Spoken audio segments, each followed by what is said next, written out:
Thanks for taking the time. I'm Stacy Nonamaker, and this is a Supporter's Toolbox.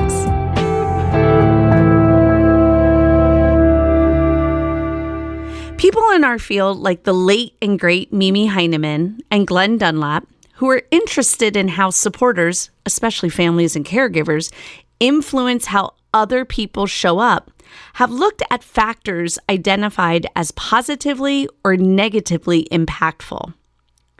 They found caregiver stress had a lot to do with negative influences. Stress that is directly impacted by a person's characteristics, the amount of resources available, and the perception that they have of the person they support. Another supporter factor that influences other researchers call hardiness, which means the perceived control of circumstances, your commitment to a purpose and value, and the willingness to accept changes. Generally, what all these studies have found is that the more positive the perspective, the more optimistic the perspective, the better outcomes we see with the person we support. One interesting study that looked at the effect of supporters' optimism or pessimism was done by Dr. Mark Durand and colleagues. They followed 140 children who had a cognitive or developmental disability and displayed problem behaviors, and their parents. They followed them for up to 3 years to check out the long-term effects. They found that the most significant factor in predicting later behavior problems was not the severity of the child's problems at age 3 or the extent of the child's cognitive or adaptive behavior deficits. Rather, it was the measure of parental optimism and pessimism.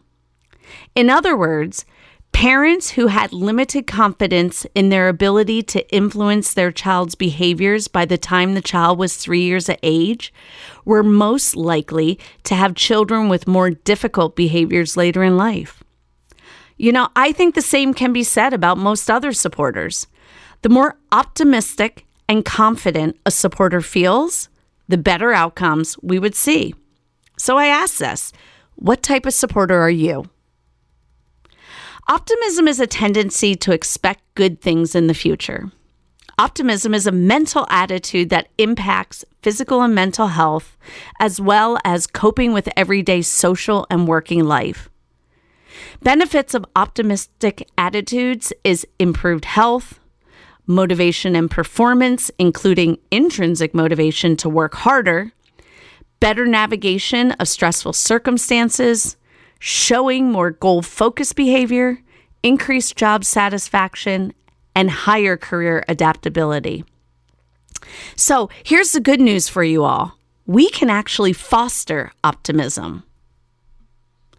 Learned optimism is a concept from positive psychology's founding father, Marty Seligman.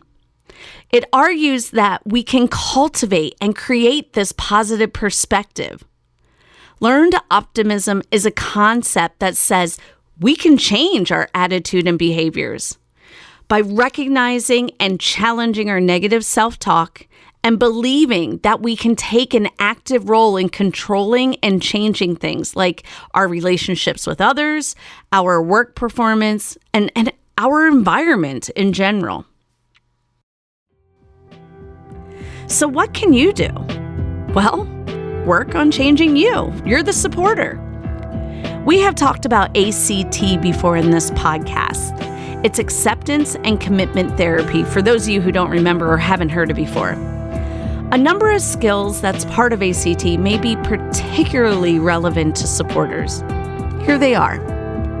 First, values identification. Let me ask you, can you answer the question in your role or about your role? Who are you? Are you an advocate for the person you support? Are you someone who believes their role is to support a person to navigate their life? Figure that out and hold that as your value as a supporter. Second, back to the concept I have talked about many times, mindfulness. Attend to any and all positive behavior, albeit small, like a shared smile that you may have with the person you support during a particularly difficult day. Third, diffusion. That is, disrupting what's not working, whether it's your negative thoughts or ineffective action. Fourth, acceptance, through allowing those inner thoughts and feelings to occur without trying to change them. And fifth, committed action. This is where you make a commitment to get better, whether it's gaining skills to get better, whether it's self-managing your own behavior, or whether it's setting goals for yourself as a supporter. Now back to Dr. Durand. He frames some of these strategies in another way. He encourages supporters to see the positive in each day and not let the negatives weigh so heavy that they are no longer able to see the positives, acknowledging that all that takes a lot of practice. But the researcher that he is, Dr. Durand sees the positive results of the people being supported. So first, Durand suggests practicing expressing gratitude, perhaps by writing down 3 good things that happened today. It can even be something as small as, I had an amazing Starbucks drink. Or just simply write someone a thank you letter. Focusing on the things you are grateful for can actually make you feel better. He also suggests practicing what he calls awareness. You could do that by picking a negative situation and write down what you were thinking and feeling while that was happening. So a negative thought may be, why the heck did he hit me? But then you would write down the positives of that situation and perhaps what you were thinking and feeling or could have thought and felt. Something like, I'm just glad that I was able to help calm him down. Be aware of the differences in what you are thinking. So what about coming up with a distraction technique? Durand talks about creating one for yourself where you find something that will distract you from the negative thoughts, like a code word or a mantra.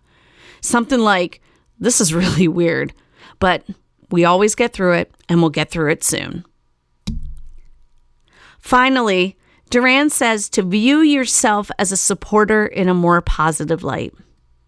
Recognize that things are not always going to go as planned, and there may be sucky days. Those are my words, not his. But know that at the end of the day, you did your best, and there is always tomorrow. Let me say that again. Things are not always going to go as planned, and there may be sucky days.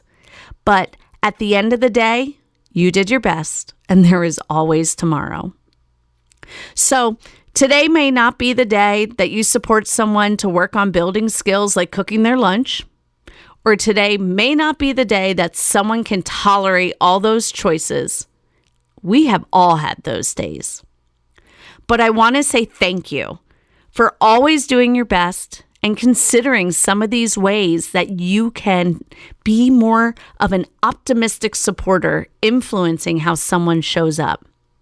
And if today didn't feel great, there's always tomorrow. Again, thanks for taking the time. I know you're busy. Hoping you took one thing away that can make today a better day for the person you support. Bye now.